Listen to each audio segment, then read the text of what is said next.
Leituras da Bíblia. Dando continuidade às leituras da Bíblia, escutaremos e estudaremos juntos o Evangelho de São Marcos, nos capítulos 3, capítulo 4, capítulo 5 e capítulo 6. Escutemos-nos e lemos juntos neste exato momento. Marcos 3. Noutra vez, entrou ele na sinagoga e achava-se ali um homem que tinha a mão seca. Ora, estavam observando se o curaria no dia de sábado, para o acusarem. Ele diz ao homem da mão seca: vem para o meio. Então lhes pergunta: é permitido fazer o bem ou o mal no sábado? Salvar uma vida ou matar? Mas eles se calavam. Então, relanceando um olhar indignado sobre eles, e contristado com a dureza de seus corações, diz ao homem: estende tua mão. Ele estendeu-a e a mão foi curada. Saindo os fariseus dali, deliberaram logo com os herodianos como o haviam de perder. Jesus é procurado por uma multidão. Jesus retirou-se com os seus discípulos para o mar, e seguia-o uma grande multidão, vinda da Galileia e da Judeia, de Jerusalém, da Idumeia, do além-Jordão e dos arredores de Tiro e de Sidônia. Veio a ele uma grande multidão, ao ouvir o que ele fazia. Ele ordenou a seus discípulos que lhe aprontassem uma barca, para que a multidão não o comprimisse. Curou a muitos, de modo que todos os que padeciam de algum mal se arrojavam a ele para o tocar. Quando os espíritos imundos o viam, prostravam-se diante dele e gritavam: Tu és o Filho de Deus. Ele os proibia severamente que o dessem a conhecer. A escolha dos 12 apóstolos. Depois, subiu ao monte e chamou os que ele quis, e foram a ele. Designou 12 dentre eles para ficar em sua companhia. Ele os enviaria a pregar, com o poder de expulsar os demônios. Escolheu estes 12, Simão, a quem pôs o nome de Pedro, Tiago, filho de Zebedeu, e João, seu irmão, aos quais pôs o nome de Boanerges, que quer dizer filhos do trovão. Ele escolheu também André, Filipe, Bartolomeu, Mateus, Tomé, Tiago, filho de Alfeu, e Judas Iscariotes, que o entregou. A acusação contra Jesus. Dirigiram-se em seguida a uma casa. Aí afluiu de novo tanta gente, que nem podiam tomar alimento. Quando os seus o souberam, saíram para o reter. Também os escribas, que haviam descido de Jerusalém, diziam: ele está possuído de Beelzebul, é pelo príncipe dos demônios que ele expele os demônios. Mas, havendo-os convocado, dizia-lhes em parábolas: como pode Satanás expulsar a Satanás? Pois, se um reino estiver dividido contra si mesmo, não pode durar. E se uma casa está dividida contra si mesma, tal casa não pode permanecer. E se Satanás se levanta contra si mesmo, está dividido e não poderá continuar, mas desaparecerá. Ninguém pode entrar na casa do homem forte e roubar-lhe os bens, se antes não o prender. Em verdade vos digo, todos os pecados serão perdoados aos filhos dos homens, mesmo as suas blasfemias. Mas todo o que tiver blasfemado contra o Espírito Santo jamais terá perdão, mas será culpado de um pecado eterno. Jesus falava assim porque tinham dito: ele tem um espírito imundo. A mãe e os irmãos de Jesus. Chegaram sua mãe e seus irmãos e, estando do lado de fora, mandaram chamá-lo. Ora, a multidão estava sentada ao redor dele. Ele respondeu-lhes: quem é minha mãe e quem são meus irmãos? E, correndo o olhar sobre a multidão, que estava sentada ao redor dele, disse: eis aqui minha mãe e meus irmãos. Aquele que faz a vontade de Deus, esse é meu irmão, minha irmã e minha mãe. Marcos 4. A parábola do semeador.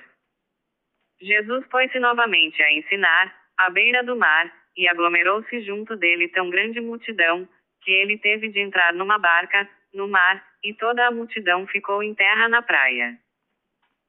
E ensinava-lhes muitas coisas em parábolas, dizia-lhes na sua doutrina. Ouvi, saiu o semeador a semear. Enquanto lançava a semente, uma parte caiu à beira do caminho, e vieram as aves e a comeram. Outra parte caiu no pedregulho, onde não havia muita terra. Mas, assim que o sol despontou, queimou-se e, como não tivesse raiz, secou. Outra parte caiu entre os espinhos. Outra caiu em terra boa e deu fruto, cresceu e desenvolveu-se. E dizia: quem tem ouvidos para ouvir, ouça.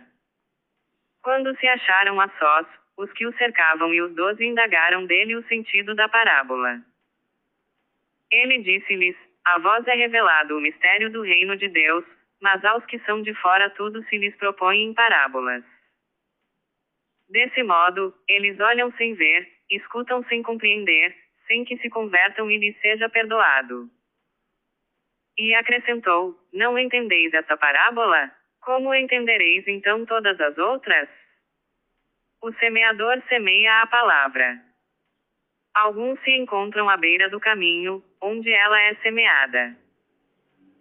Outros recebem a semente em lugares pedregosos.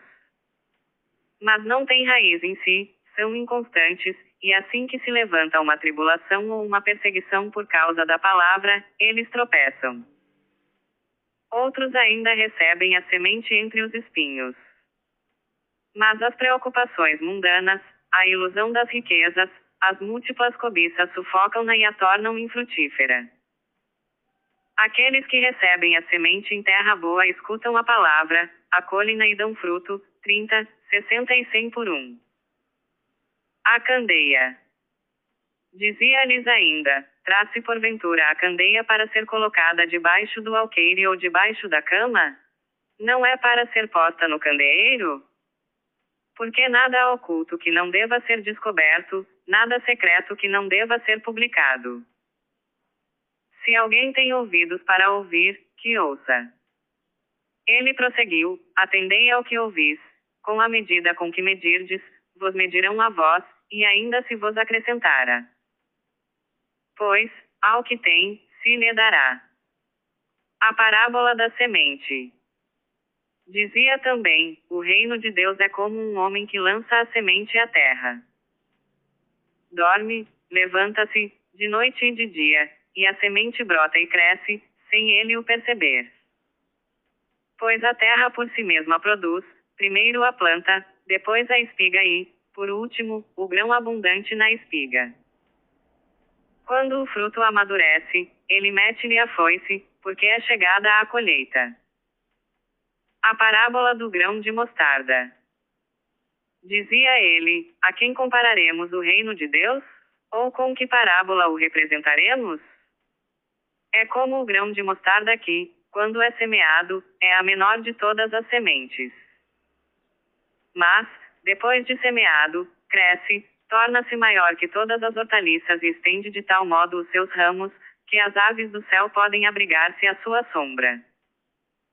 Era por meio de numerosas parábolas desse gênero que ele lhes anunciava a palavra, conforme eram capazes de compreender. E não lhes falava, a não ser em parábolas. Jesus acalma a tempestade. À tarde daquele dia, disse-lhes: passemos para o outro lado. Deixando o povo, levaram-no consigo na barca, assim como ele estava, outras embarcações o escoltavam. Nisto surgiu uma grande tormenta e lançava as ondas dentro da barca, de modo que ela já se enchia de água. Jesus achava-se na popa, dormindo sobre um travesseiro. Eles acordaram-no e disseram-lhe: Mestre, não te importa que pereçamos? E ele, despertando, repreendeu o vento e disse ao mar: silêncio. Cala-te. E cessou o vento e seguiu-se grande bonança. Ele disse-lhes: como sois medrosos? Ainda não tendes fé? Eles ficaram penetrados de grande temor e cochichavam entre si: quem é este, a quem até o vento e o mar obedecem? Marcos 5. A cura de um endemoniado. Passaram à outra margem do lago, ao território dos Gerazenos. Assim que saíram da barca, um homem possesso do espírito imundo saiu do cemitério, onde tinha seu refúgio, e veio-lhe ao encontro. Não podiam atá-lo nem com cadeia, mesmo nos sepulcros, pois tinha sido ligado muitas vezes com grilhões e cadeias, mas os despedaçara e ninguém o podia subjugar. Sempre, dia e noite, andava pelos sepulcros e nos montes, gritando e ferindo-se com pedras. Vendo Jesus de longe, correu e prostrou-se diante dele, gritando em alta voz: Que queres de mim, Jesus, Filho do Deus Altíssimo? Conjuro-te por Deus, que não me atormentes. É que Jesus lhe dizia: Espírito imundo, sai deste homem. Perguntou-lhe Jesus: Qual é o teu nome? Respondeu-lhe: Legião é o meu nome, porque somos muitos. E pediam-lhe com instância que não os lançasse fora daquela região. Ora, uma grande manada de porcos andava pastando ali junto do monte. E os espíritos suplicavam-lhe: Manda-nos para os porcos, para entrarmos neles. Jesus lhes permitiu. Então os espíritos imundos, tendo saído, entraram nos porcos. Fugiram os pastores e narraram o fato na cidade e pelos arredores. Então saíram a ver o que tinha acontecido. Aproximaram-se de Jesus e viram o possesso assentado, coberto com seu manto e calmo, ele que tinha sido possuído pela legião, e o pânico apoderou-se deles. As testemunhas do fato contaram-lhes como havia acontecido isso ao endemoniado, e o caso dos porcos. Começaram então a rogar-lhe que se retirasse da sua região. Quando ele subia para a barca, veio o que tinha sido possesso e pediu-lhe permissão de acompanhá-lo. Jesus não o admitiu, mas disse-lhe: Vai para casa, para junto dos teus, e anuncia-lhes tudo o que o Senhor fez por ti, e como se compadeceu de ti. Foi-se ele e começou a publicar, na Decápole, tudo o que Jesus lhe havia feito, e todos se admiravam. O poder de Jesus sobre a doença e a morte. Tendo Jesus navegado outra vez para a margem oposta, de novo afluiu a ele uma grande multidão. Ele se achava à beira do mar, quando um dos chefes da sinagoga, chamado Jairo, se apresentou e, à sua vista, lançou-se-lhe aos pés, rogando-lhe com insistência: Minha filhinha está nas últimas, vem, impõe-lhe as mãos para que se salve e viva. Jesus foi com ele e grande multidão o seguia, comprimindo-o. Ora, havia ali uma mulher que já por 12 anos padecia de um fluxo de sangue. Sofrera muito nas mãos de vários médicos, gastando tudo o que possuía, sem achar nenhum alívio. Tendo ela ouvido falar de Jesus, veio por detrás, entre a multidão, e tocou-lhe no manto. Dizia ela consigo: Se tocar, ainda que seja na orla do seu manto, estarei curada. Ora, no mesmo instante se lhe estancou a fonte de sangue, e ela teve a sensação de estar curada. Jesus percebeu imediatamente que saíra dele uma força e, voltando-se para o povo, perguntou: Quem tocou minhas vestes? Responderam-lhe os seus discípulos: Vês que a multidão te comprime e perguntas: Quem me tocou? E ele olhava em derredor para ver quem o fizera. Ora, a mulher, atemorizada e trêmula, sabendo o que nela se tinha passado, veio lançar-se-lhe aos pés e contou-lhe toda a verdade. Mas ele lhe disse: Filha, a tua fé te salvou. Vai em paz e ser curada do teu mal. Enquanto ainda falava, chegou alguém da casa do chefe da sinagoga, anunciando: Tua filha morreu, para que ainda incomodas o mestre? Ouvindo Jesus a notícia que era transmitida, dirigiu-se ao chefe da sinagoga: Não temas. E não permitiu que ninguém o acompanhasse, senão Pedro, Tiago e João, irmão de Tiago. Ao chegar à casa do chefe da sinagoga, viu o alvoroço e os que estavam chorando e fazendo grandes lamentações. Ele entrou e disse-lhes: por que todo esse barulho e esses choros? A menina não morreu, ela está dormindo. Mas riam-se dele. Contudo, tendo mandado sair todos, tomou o pai e a mãe da menina e os que levava consigo, e entrou onde a menina estava deitada. Segurou a mão da menina e disse-lhe: Talita cumi, que quer dizer: menina, ordeno-te, levanta-te. E imediatamente a menina se levantou e se pôs a caminhar, pois contava 12 anos. Eles ficaram assombrados. Ordenou-lhe severamente que ninguém o soubesse, e mandou que lhe dessem de comer. Jesus de Nazaré. Marcos 6. Um profeta sem honra. Depois, ele partiu dali e foi para a sua pátria, seguido de seus discípulos. 2. Quando chegou o dia de sábado, começou a ensinar na sinagoga. Muitos o ouviam e, tomados de admiração, diziam: de onde lhe vem isso? Que sabedoria é essa que lhe foi dada, e como se operam por suas mãos tão grandes milagres? Não é ele o carpinteiro, o filho de Maria, o irmão de Tiago, de José, de Judas e de Simão? Não vivem aqui entre nós também suas irmãs? E ficaram perplexos a seu respeito. Mas Jesus disse-lhes: um profeta só é desprezado na sua pátria, entre os seus parentes e na sua própria casa. Não pôde fazer ali milagre algum, curou apenas alguns poucos enfermos, impondo-lhes as mãos. Admirava-se ele da desconfiança deles, e ensinando, percorria as aldeias circunvizinhas. Jesus envia os 12. Então chamou os 12 e começou a enviá-los, 2 a 2. Ordenou-lhes que não levassem coisa alguma para o caminho, senão somente um bordão. Como calçado, unicamente sandálias, e que se não revestissem de 2 túnicas. E disse-lhes: em qualquer casa em que entrardes, ficai nela, até vos retirardes dali.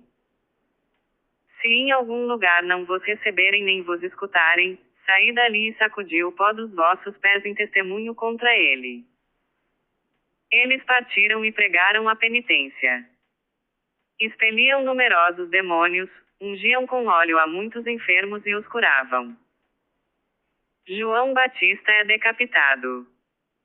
O rei Herodes ouviu falar de Jesus, cujo nome se tornara célebre. Dizia-se: João Batista ressurgiu dos mortos e por isso o poder de fazer milagres opera nele. Uns afirmavam: é Elias. Diziam outros: é um profeta como qualquer outro. Ouvindo isto, Herodes repetia: é João, a quem mandei decapitar, ele ressuscitou. Pois o próprio Herodes mandara prender João e acorrentá-lo no cárcere, por causa de Herodíades, mulher de seu irmão Filipe, com a qual ele se tinha casado. João tinha dito a Herodes: não te é permitido ter a mulher de teu irmão. Por isso Herodíades o odiava e queria matá-lo, não o conseguindo, porém. Pois Herodes respeitava João, sabendo que era um homem justo e santo. Chegou, porém, um dia favorável em que Herodes, por ocasião do seu natalício, deu um banquete aos grandes de sua corte, aos seus oficiais e aos principais da Galileia. A filha de Herodíades apresentou-se e pôs-se a dançar, com grande satisfação de Herodes e dos seus convivas. Disse o rei à moça: pede-me o que quiseres, e eu te darei. E jurou-lhe: tudo o que me pedires te darei, ainda que seja a metade do meu reino. Ela saiu e perguntou à sua mãe: que hei de pedir? E a mãe respondeu: a cabeça de João Batista. Tornando logo a entrar apressadamente à presença do rei, exprimiu-lhe seu desejo: quero que sem demora me des a cabeça de João Batista. O rei entristeceu-se. Sem tardar, enviou um carrasco com a ordem de trazer a cabeça de João. Ele foi, decapitou João no cárcere. Trouxe a sua cabeça num prato e a deu à moça, e esta a entregou à sua mãe. Ouvindo isto, os seus discípulos foram tomar o seu corpo e o depositaram num sepulcro. A primeira multiplicação dos pães. Os apóstolos voltaram para junto de Jesus e contaram-lhe tudo o que haviam feito e ensinado. Ele disse-lhes: Vinde à parte, para algum lugar deserto, e descansai um pouco, porque eram muitos os que iam e vinham e nem tinham tempo para comer. Partiram na barca para um lugar solitário, à parte. Mas viram-nos partir, por isso, muitos deles perceberam para onde iam, e de todas as cidades acorreram a pé para o lugar aonde se dirigiam, e chegaram primeiro que eles. Ao desembarcar, Jesus viu uma grande multidão e compadeceu-se dela, porque era como ovelhas que não têm pastor, e começou a ensinar-lhes muitas coisas.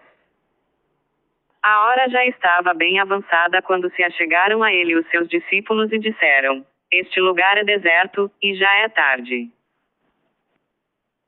Despede-os, para irem aos sítios e aldeias vizinhas a comprar algum alimento. Mas ele respondeu-lhes: Dai-lhes vós mesmos de comer. Replicaram-lhe: Iremos comprar 200 denários de pão para dar-lhes de comer? Ele perguntou-lhes: Quantos pães tendes? E de vereador, depois de se terem informado, disseram: 5, e 2 peixes. Ordenou-lhes que mandassem todos sentar-se, em grupos, na relva verde. E assentaram-se em grupos de 100 e de 50.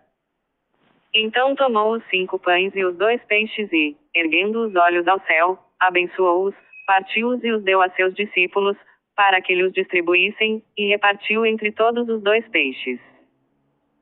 Todos comeram e ficaram fartos. Recolheram do que sobrou 12 cestos cheios de pedaços, e os restos dos peixes. Foram 5.000 os homens que haviam comido daqueles pães. Jesus anda sobre as águas. Imediatamente ele obrigou os seus discípulos a subirem para a barca, para que chegassem antes dele à outra margem, em frente de Betsaida, enquanto ele mesmo despedia o povo. E despedido que foi o povo, retirou-se ao monte para orar. À noite, achava-se a barca no meio do lago e ele, a sós, em terra. Vendo-os se fatigarem em remar, sendo-lhes o vento contrário, foi ter com eles pela 4ª vigília da noite, andando por cima do mar, e fez como se fosse passar ao lado deles. À vista de Jesus, caminhando sobre o mar, pensaram que fosse um fantasma e gritaram. Pois todos o viram e se assustaram, mas ele logo lhes falou: Tranquilizai-vos, sou eu. E subiu para a barca, junto deles, e o vento cessou, todos se achavam tomados de um extremo pavor. Pois ainda não tinham compreendido o caso dos pães. Navegaram para o outro lado e chegaram à região de Genezaré, onde aportaram. Assim que saíram da barca, o povo o reconheceu. Percorrendo toda aquela região, começaram a levar, em leitos, os que padeciam de algum mal, para o lugar onde ouviam dizer que ele se encontrava.